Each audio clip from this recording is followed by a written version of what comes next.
Last year, EA said they were cancelling the upcoming single-player Star Wars game from Visceral Games, and then they proceeded to shut the developer down. What was left of that game was handed over to another studio, EA Vancouver, to be made into a broader Star Wars experience. And now we may have our first details on what that project might be. According to a recent job listing on EA's careers page, the publisher is currently hiring for an open-world Star Wars project. The job listing is for a lead online engineer and will require applicants to, quote, lead a team to deliver online features for a Star Wars open-world project. The listing also says the project is AAA in scope and is in development at EA Vancouver. According to the listing, applicants should preferably have experience with implementing online features such as matchmaking, asynchronous interactions, live services, and server host migration. The successful applicant will also be responsible for working with the networking team to, quote, ensure designs will maintain high traffic servers for multi-platform games. However, since that job listing was noticed by news outlets and word spread online,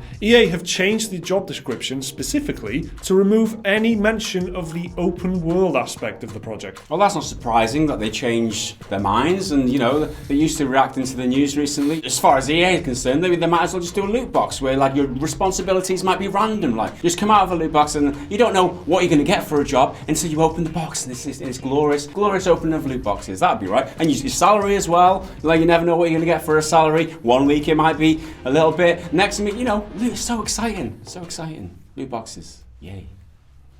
Right?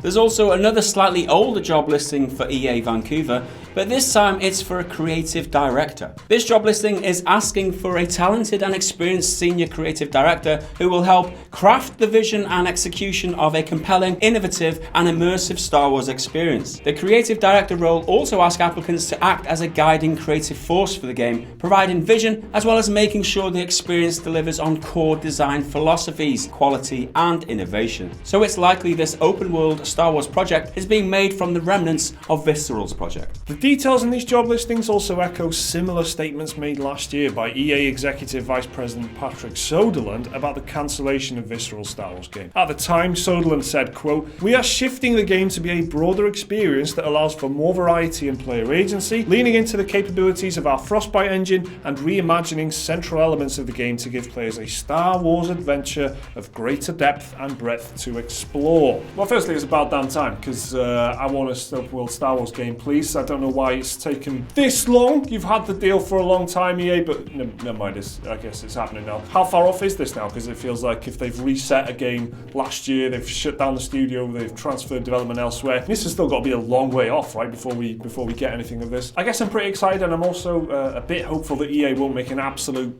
mess of this one like they did with Battlefront. Hopefully they will have learned a lesson or two from that and not put microtransactions and loot boxes in it, for example. Please don't do that. Please just make a good game.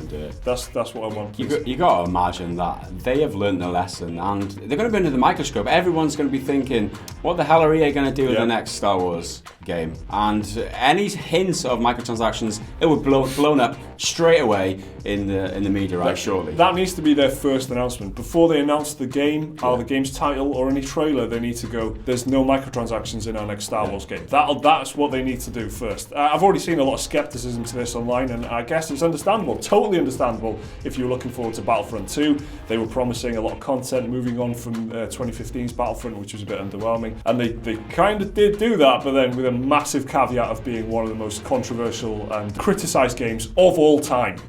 So that's it. They need a new creative director because they need someone to come up with a way of squeezing in pride and accomplishment without using loot boxes. You've got to get you've got to get that in there. Tough challenge. That is what they need. I don't know how they're going to do it. Pride and accomplishment.